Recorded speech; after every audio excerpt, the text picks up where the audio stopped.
Hello, Biafrans and lovers of freedom. Many of you might have seen the viral video of Pastor Chris Okafor that is trending online. You see him suggesting to Ipob to vie for elective positions in the zoo. In his words, he said that Ipob have tested their popularity and they have found out that they have large followership. They dominate the whole of the Southeast region. Pastor Chris believed that if Ipob should go into the zoo elections, that they will win all the 5 governorship seats in the Southeast. He said that the Ipob have tested their popularity and found out that they are very popular.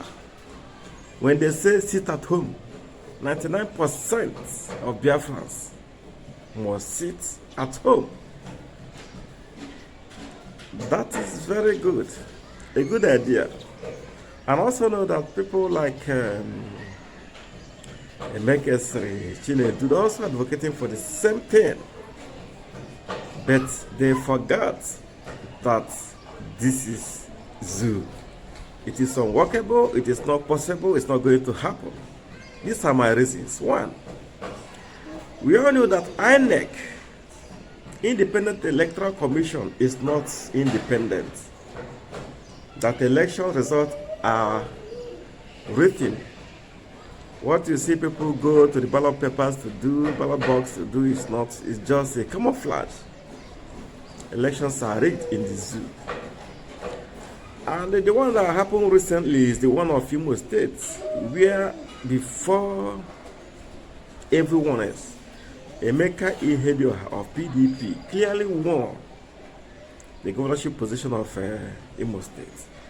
But that victory was given to Hope Uzodimma of APC. In fact, he came forth in that election. And now he was given the governorship position. So these are the things you have to reason out. Think about it before advising Ipob to go for elections in Biafra land.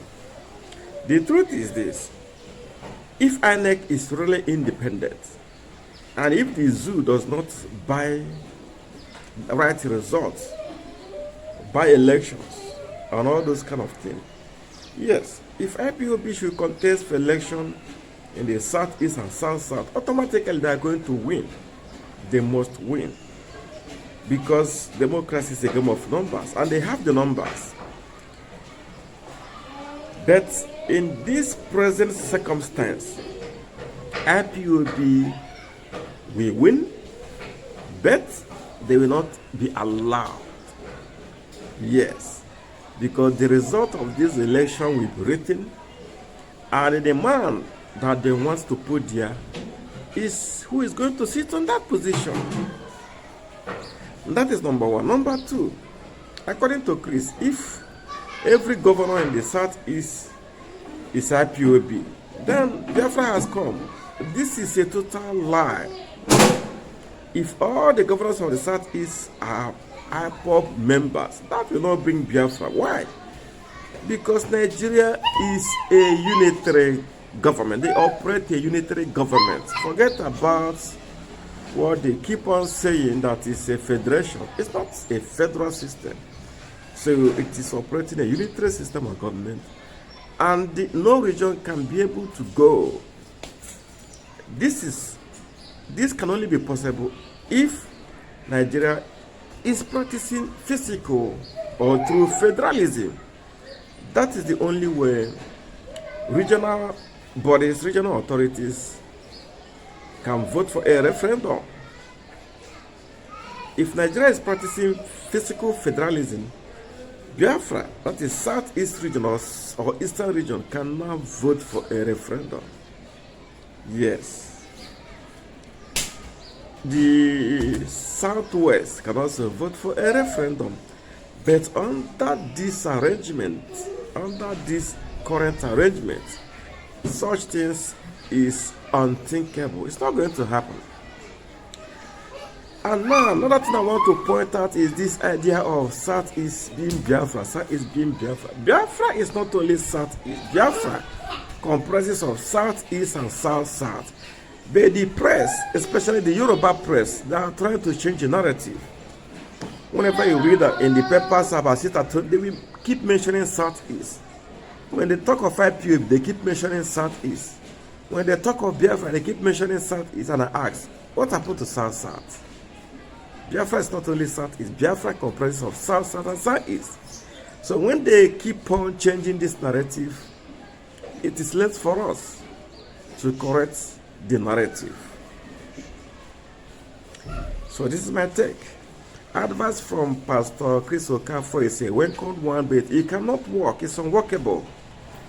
In this current situation, in this present zoo, it can't work. It's not the only one who have been saying about all this. Not many people have been saying it also, but I still keep giving them examples and reasons why it can't work and it cannot stand. In a civilized climate where we have real democracy and the federalism, like what is happening in England. Such things can happen in England. It can happen in Canada. I've witnessed the referendum conducted by Quebec. We also witnessed that of Scotland. But in a country like Nigeria, it can't happen. If it happens that all the governors in the Southeast are Ipob members, it's not even going to happen. It can only happen when there is a physical federation or through federalism. That is the only time we can talk about putting people in government. But as it is now, forget about it. The idea is dead on arrival. So, we continue, we move. What we are doing, we will continue doing what we are doing. Our civil disobedience by sitting at home, protesting, not violent protest, no peaceful protest. Since they say we will not demonstrate on the street, let us sit at home. And also complaining. So, what really do these people want? When we protest on the street, the police and the army will shoot live bullet, live ammunition on innocent, unarmed civilians. It happened many places in Nigeria. The killings at Ipob, that of Port Harcourt during the celebration of Trump victory, it's uncountable. You can't count it. There are many. And now we decided that no more street protest. Let us sit at home. And they are also complaining. What is the problem with these people? What really is the problem with them? So, fellow Biafrans, please come down to the comment section and let me know what you think about this Pastor Chris Okafor's advice. Thank you and bye-bye.